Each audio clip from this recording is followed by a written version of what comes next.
Hello everybody, it's Mr. Ray here with our next lesson in grade 12 data management. Today we're starting a new unit called statistics, and this might be when you first heard of the course data management. You will probably have thought of the things that we're going to be talking about in this unit. Some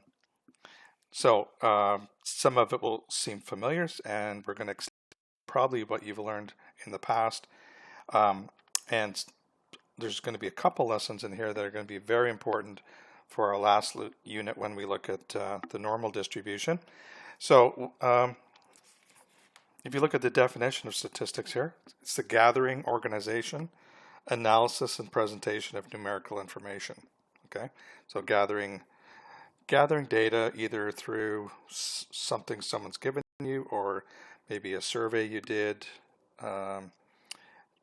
or maybe an experiment, rolling dice, or poker hands, whatever you might be studying, and collecting that data, organizing it, and then analyzing it.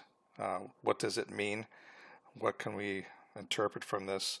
And then presenting it for somebody to see and be impressed by. So today's lesson is kind of backwards. It's almost like we've been giving the data and how do we present it, but there's also a little bit on how do we organize it sometimes, and some of the terminology with the gathering of that data.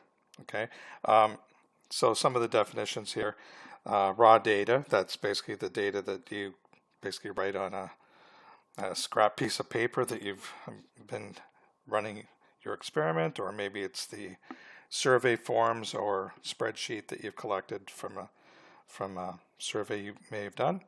And this raw data is then organized and processed and collected or organized in a slightly different manner that maybe will allow you to analyze what's going on there. We also have, you've seen this in the last unit, the different variables, the random discrete variable, random continuous variable. So we so far have been looking explicitly at the discrete variable, and you know that means the variable represents data that has to have basically an integer value. When you're counting something is the most common thing, or somebody's ages, it's got to be integers. We're going to kind of venture into continuous variables, and we talked about this in the last unit, where anything to do with time or measurement is going to be continuous. And then we get into some of the ways of presenting the data. Histogram, we saw a bit of this last unit, but we also have, from the histogram, we're going to have something called the frequency polygon, which is not a big new thing, but you'll see what that means. And a cumulative frequency graph. Okay, and it sounds more difficult than it really is, so we'll talk about that today. And sometimes data is not really numbers. It might be a total of something, and for different categories. And one of the main areas that we use that categorical data is we present it in what we call circle graphs, or more commonly termed pie charts. So we'll do one of those at the end of the lesson, one of the examples. Okay. So in terms of the key concepts, we may come back to some of this later. Variables can be either continuous or variable. So we just talked about that. Sorry, that should be not variable, that should be discrete. Variables, of course they're variables, but they're discrete or continuous. Discrete. Forgot to see there. Okay. Frequency distribution tables and diagrams are useful methods of summarizing large amounts of data. For example, and we'll do something like this. If you're making gathering maybe the exam marks in a class, okay, you might have everything from 20% to 100%. So if you're doing some kind of graphs on that, do you really want a bar graph that has every single possible mark between 20 and 100? Probably not. So what we do is we group. We have frequency distribution tables, so we kind of group the marks together, maybe in a range of 5% or 10%, whatever is most useful in terms of presenting and making the data understandable and not overwhelming. Okay, and we'll do an example of that today too. Yeah, and with continuous variables, that's often what we do, because if there's an infinite number of possible values, we have to group together the data in a range that's presentable or manageable. We'll talk about cumulative frequency later and relative frequency later. And we've just talked about pie charts, categorical data measured in pie charts. We talked about that. So for today's lesson, I'm actually going to do it in a different way than I do just about every lesson. And that's just because some of the graphs and some of the charts that are going to be done are very time consuming. So I don't think you really want to see me spending 15 minutes putting the data in a chart. So I've already got the charts and graphs done, and I'm just going to explain how you actually do it yourself. So hopefully that's a little bit better for you, and it's better for me because I don't have to spend an hour in this lesson talking about how to do it. Okay, so the first example, what somebody has done here is they've rolled a pair of dice 50 times, and they've added the two dice together, so the sum of the two numbers from the dice. And here's all 50 values that they got when they rolled the two die. And unfortunately, you know, it's not all grouped together nicely, all the 2s together, all the 3s together, all the 12s together. So it makes it a little harder to do when it's all random, but that's just the way it is. When you're doing an experiment, you're not going to get all the similar values together. So you could rewrite this in a sorted manner. If you're using a spreadsheet, it's not that hard, just to sort the data and then count it that way. But for the purpose of this, we didn't do the sorting. So I've got use a frequency table to organize this data. So what I've done is I've got all the possible sums of the two die, and we've done this before. You can get anywhere from a 2 to a 12, and you know, do a quick check in the data, make sure that you know that's your understanding, that there's no 1s and 13s here, and that's right.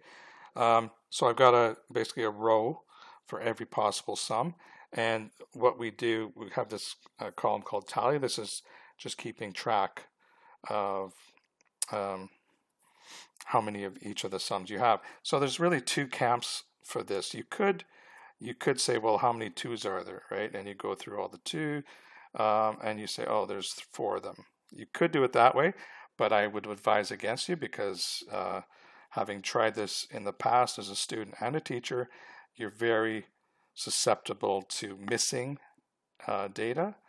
And then at the end, you realize you should have 50 and you've only got 48.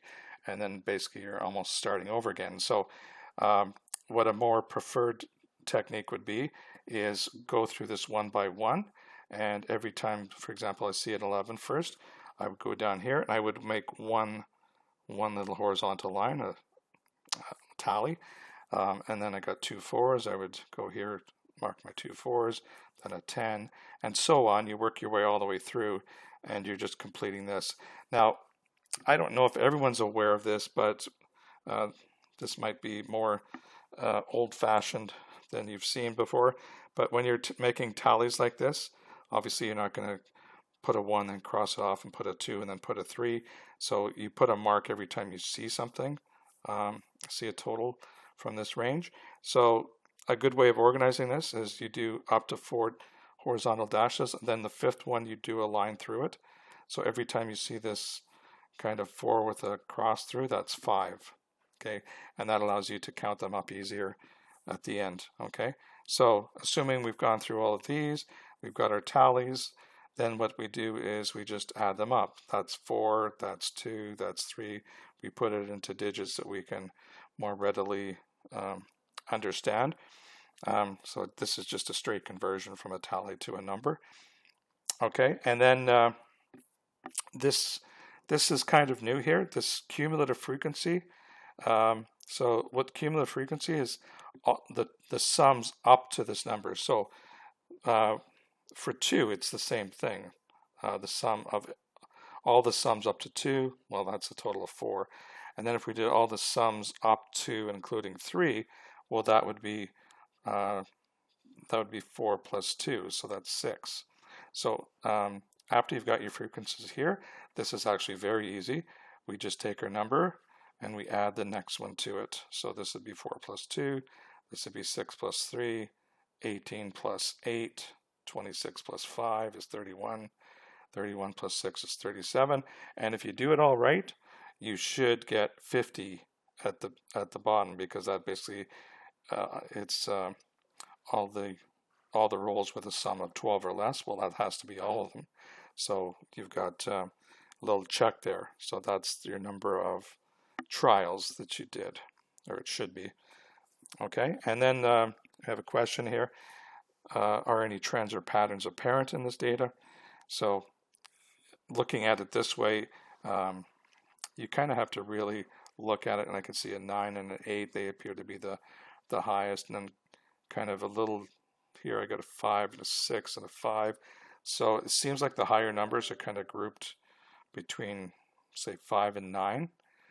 Okay, so for here I put no obvious pattern, like it's not, it's not going up by 2s every time, or it's not, it doesn't have an obvious, most frequent roll. But I did say here, sums of 5 to 9 are more frequent, with 5 and 6 being the most frequent.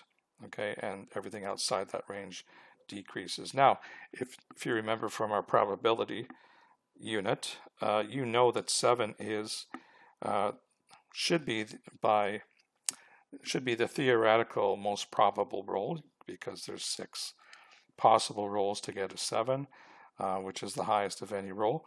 So it might be a little disconcerting to see that, oh, well, 7, we only got 7 5 times. We actually had 3 other rolls higher, 5, 6, and 8. So remember, this is experimental. Things can not always, turn out to be what you would expect from theory. Now, it is close. You can see that there is kind of a peak here, and we only did 50 rolls. You'd probably see if you did 100 or 200 or 500, 7 would probably make a comeback, and it would probably be the obvious most frequent roll, where 6 and 8 would be the next, and outwards. 2 seems a bit high here, having 4, but again, it's just random luck as to what you get. You don't always get the theoretical probabilities that you're used to. Okay, now here's where we get into the graphing. So use a graph to illustrate the information in the frequency table. So our graph here, we've got frequency on the vertical axis, and I've got sum of the roll on the horizontal. So we know we have to accommodate anywhere from 2 to 12. So I did my notches before that, and the frequency, I looked for the highest frequency. It happened to be 9. So I made sure my scale went up to at least 9. I did it up to 10.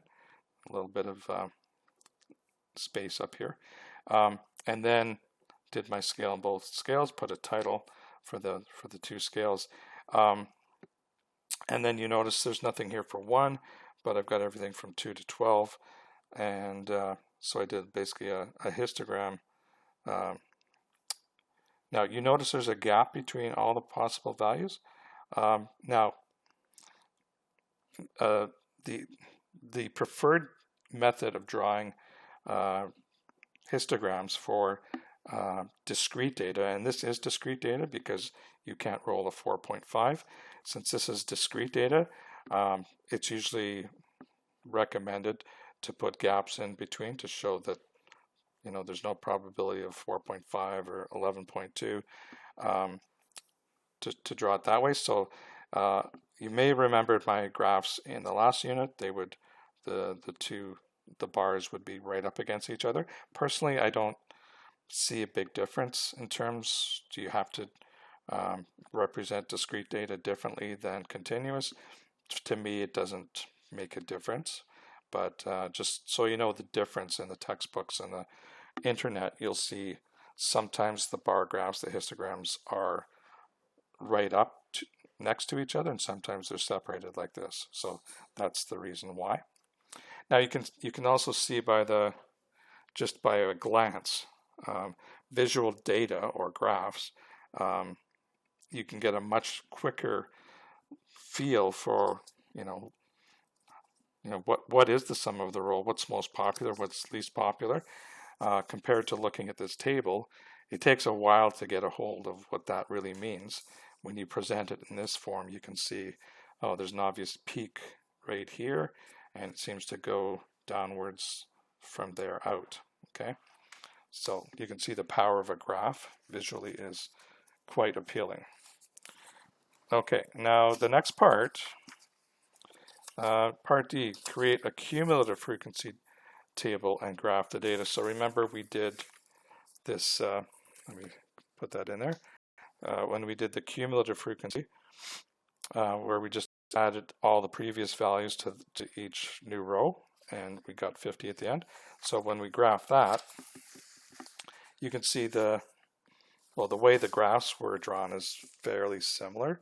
The horizontal scale is exactly the same. Sum of rows from 2 to 12. Here we had frequency as our dependent variable, or our vertical scale. Now we have cumulative.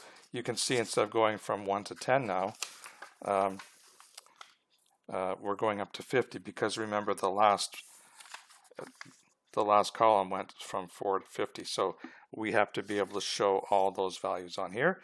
So this scale has been stretched out to 50. And you can see when I start plotting these values here, I mean, they can only get bigger because it's cumulative. It's possible it might stay the same, but it never goes down. You just keep adding the next total to the previous totals. So you can see visually the representation always going up. Now, personally, I don't see a whole lot of use in this. Where there is use, though, is a question like this. What proportion of the data has a value of 6 or less? So if you wanted to know that, you could go to the graph or to the table and say, okay, cumulative frequency means this represents rows of 6 or less. So all I have to do is look for the value for 6. Now, it's a little harder looking at the graph here, knowing that that was a 26, but you could just go back to your chart and see that the value for sum of 6, cumulative frequency, was 26. So therefore, 26 of the 50 rolls were 6 or less. 26 over 50 is 52% of the data, and that means it has a value of 6 or less. Okay, so that's about the only real value that I see in cumulative frequency, other than the nice appealing growing look on your graph. But in terms of knowing individual values for the rolls of 10, well, you'd be better off looking at the regular frequency table and the frequency graph. So that is frequency tables, organizing the data into frequency tables, and plotting histograms, and then looking at the cumulative frequency as well and using that. Okay, so don't be too intimidated by this. This is our second example, and this is one that I was telling you about before. Here are class of scores obtained on a data management exam. So again, they're not sorted, unfortunately, but there are 30, I believe. Yes, 30 marks. So what we've got, just look at the totals here. it says construct a frequency table that includes a column for relative frequency. So I'll explain what these are, but I basically get the score, which is the mark, something for the mark. Then I've got a midpoint, so we'll talk about what that means. And just like the last the last example, we've got a tally, how many marks were between these values. Did a tally and then a frequency from the tally, and we can see that if we did this right, we should get exactly 30, and we did. Now, relative frequency, we haven't seen that before. What that is what is this frequency as a percent, or as a as a probability of the whole number of marks for the 30 students.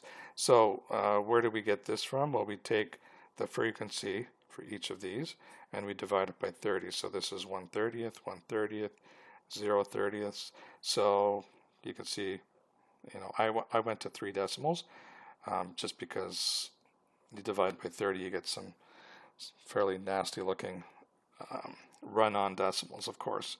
Okay, so let's go back to the score. So we talked about this earlier. The first thing you have to do is go to your marks and see where's the lowest and where's the highest.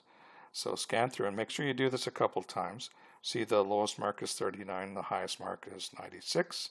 So our scores have to accommodate all those and everything in between. Now, do I want to make a row for every possible mark from 39 to 96? Absolutely not. So what we do is we group the data. Now, you want to group it so that the number of groups you create is manageable. You don't want it to be too small. You don't want it to be too big. So it's, it's a bit of, you kind of base it on experience a bit, but I'd say anywhere from 10 to 15 would be a good number. Sometimes it'd be lower. Sometimes I can't imagine it being much more than 15. That's kind of an upper limit. So what I've decided was we're going to do a range of 5% for each group. Okay, now here's where you have to be careful, because normally you might say, okay, let's do 30 to 35 and 35 to 40, 40 to 45. Well, you have to be careful that the value where you change to your next group is a score that you'll never get. For example, if I'd made my group, say 35 to 40, my next group would be 40 to 45. Well, what do I do if I get a mark that's 40? Because both of the groups seem to want to have that mark. So that's why I did it with 0.5 as the break and not an actual integer.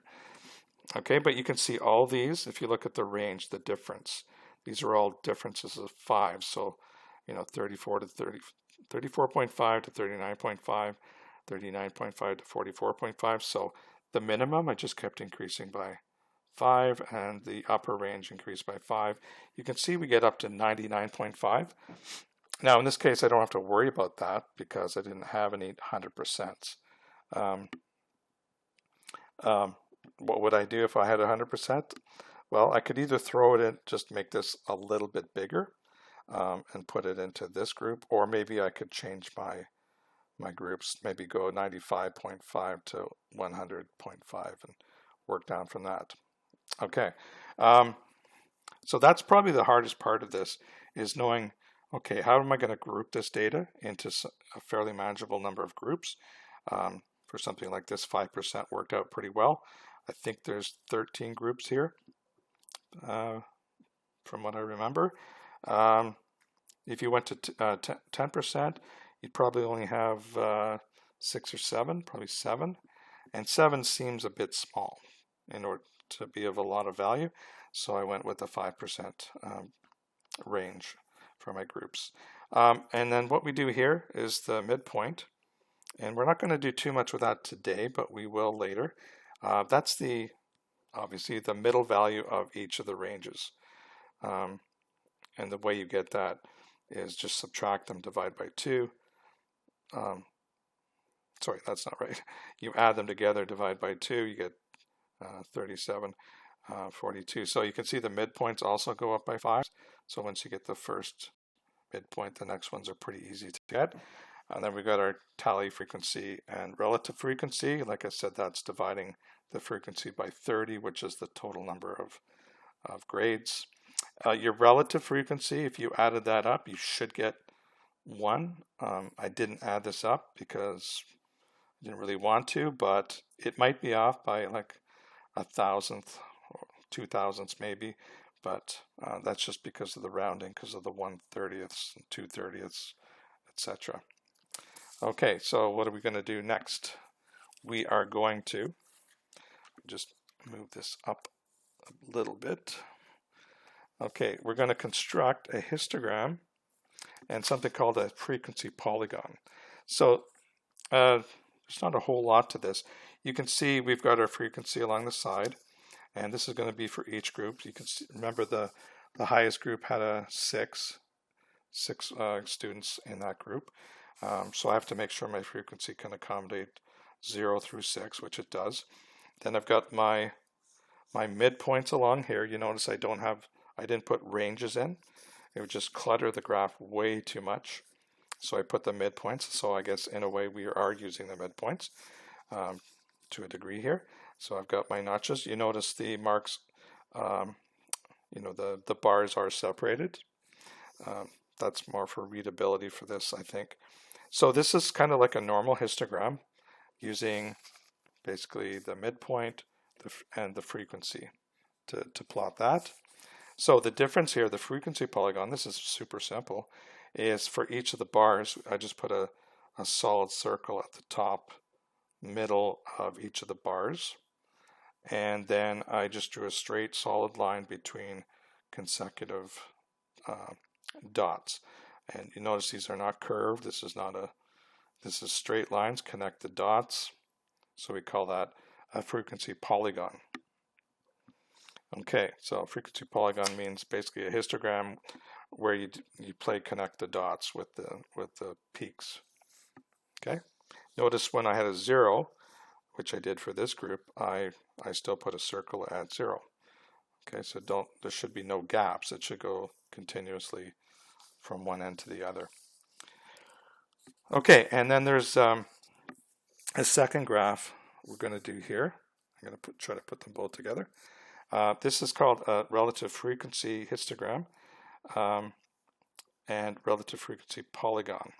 So the difference between relative frequency histogram and just a frequency histogram is the scale on the vertical side. So instead of using frequency, which we did before, we're going to use relative frequency, which if you remember on the previous chart, that was our last column. So we're plotting this data on the vertical. So you can see, well, what's the highest and lowest we have for this? Well, I guess it went from 0 up to 0.2. So I want to plot everything between those.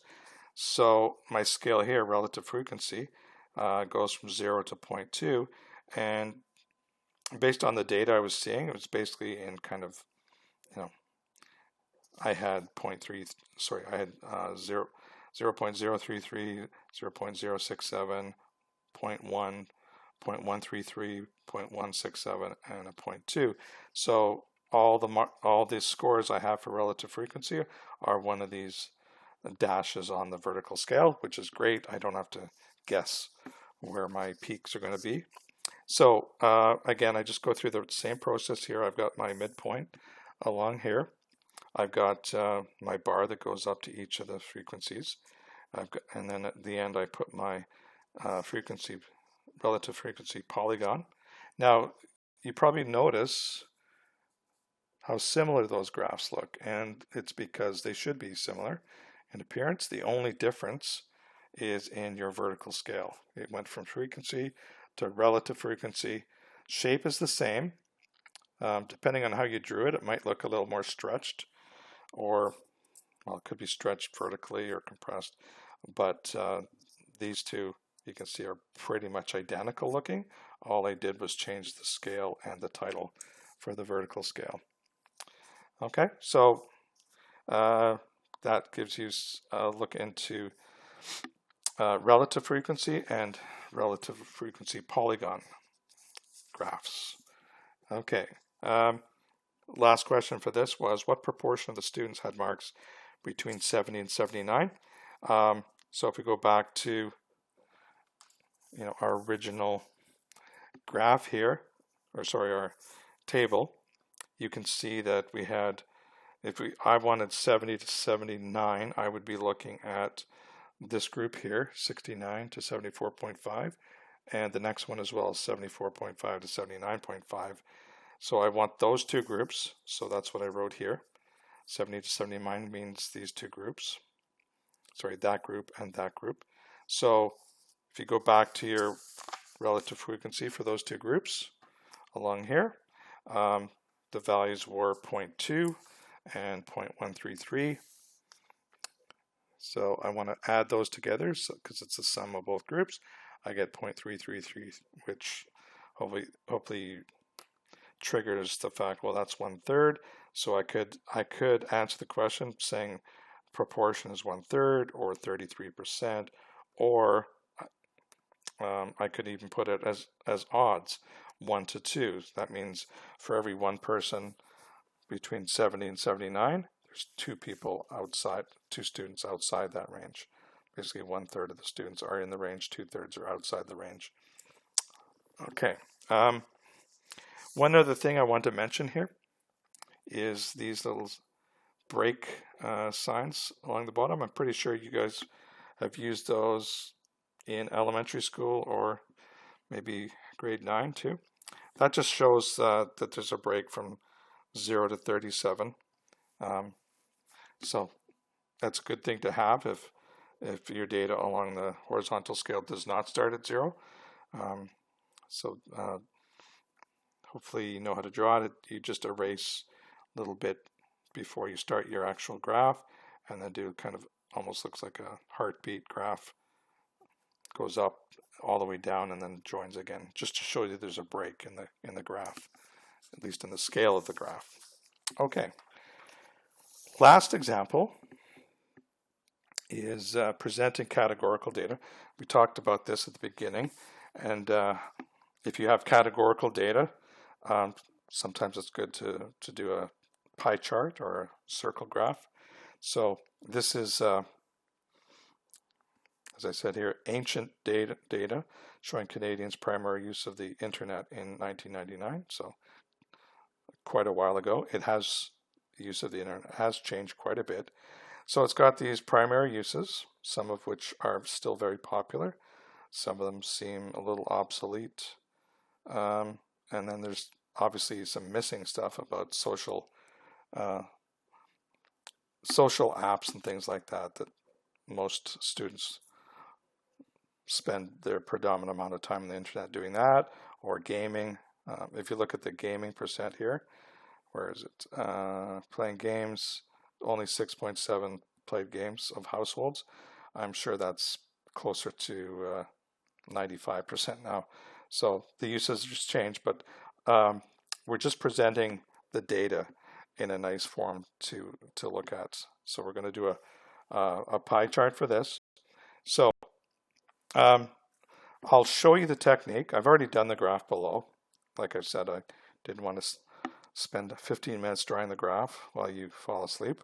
So what we're going to do is we change the data here into degrees on a circle. So if you remember, there's 360 degrees in a circle, and this adds up to 100. So this is percentage. So what I've already done here is added this extra column per degrees, and I basically multiplied, so I've divided that by 100 to get it as a decimal, and then multiplied by 360 and then rounded. So I have all these degrees. Basically, instead of writing as a percent, I would write it as a portion of a circle, which is a pie chart. Okay, and you can see all my numbers here. I didn't fudge any of this, I just rounded appropriately, and when I added it all up at the end, I got 360, which is exactly what I was hoping, because there are 360 degrees in a circle. So each of these would show how much of the circle each of these categories would be represented by. And then what I did here, this is like what we just did with cumulative frequency. In fact, it sort of is. So I took the 57, I guess I should put that. And then I just kept adding the next one. So 57 plus 15, 72 plus 13, 85 plus 31, etc. So I'm kind of seeing, I'll show you in a second, but basically use this to actually draw your graph very quickly. And when you get to the bottom, of course, 360 again, which is exactly what it should be. Okay, so how do you do this? So here's the completed graph, but how did I start? Well, it really helps if you have a protractor, and I know nobody's used a protractor since middle school probably, but you kind of need one here. What I did is I drew my circle, and you guys know that I like to freehand a lot of my graphs, but I'm not going to freehand a pie chart or a circle graph. So I actually, in my case, I used a glass and drew it around it because I didn't have a compass with me. But you could, obviously, if you have a compass, it's a lot easier. So I drew my circle, and then instead of using a protractor, I kind of marked around the edges, the degrees as I go from the top. The top is 0 degrees, 30 degrees, 60 degrees, 100 degrees, 90, 180 at the bottom. So I went in multiples of 30, but then I also showed the tens as well. So how did I use this? So I started off. Now, sometimes what you can do, and I guess it's too late for me to do it here, is you can see this is not sorted, but sometimes pie graphs look a lot better sorted. So you might rearrange this from highest percentage to lowest, and then do everything else the same here. I didn't do that, so my graph will be as presented. So for example, email, that was a 57-degree part of the circle. So the first thing you do before you do any of the lines or titles here is I draw a line from 0 to the center, and that's where I'm starting. So the email will take a 57-degree part of the circle. So start here, you go clockwise. I went to 57 and then drew a straight line from the center to 57, and that little pie piece there is email usage. Okay, and then I just continued on. So the next one takes me electronic banking. It's funny how they say electronic now, but just banking. That would take me to 72, the cumulative. So I'm already at 57. So the reason why I did this is so I could just go directly to where I want it to be without adding again. So that takes me to 72. Put a dot there, draw a line from the center there. That pie piece is banking, and I just kept going, putting the mark, drawing the line, putting the mark, drawing the line, until I got around, and it worked out perfectly. Now, sometimes you get some really small little slices here, and it's really hard to write in what it is. So what you do in that case is what I did here with the last one. Listen to the radio was only 11 degrees, and I didn't really want to squish that in there. So what you can do is just have a dot out to here with the description. So that looks a little better than trying to squish it inside. Everything else seemed to fit without much issue. But circle graphs, pie charts are very popular. They're very visual, and it's even more visual when you've got different colors here. This is just done in pencil. Now, what I would do with this differently, well, not differently, if I'm presenting this to my teacher or as part of a project in business or something, of course I would go and erase all the degrees around the edge. That was just a tool to help me put the lines in the right place. Okay, so there's your lesson on graphing data, and also we looked at organizing it and putting it into charts, etc. I've got some homework questions for you here, so give those a try. And the next lesson we're going to be looking at collecting the data that we would then present in this format. So the lesson will be on sampling techniques. So we'll be talking all about what that means and the different ways of doing it. Okay, so hope that made sense, and we'll see you in the next lesson in a couple days. Thanks a lot.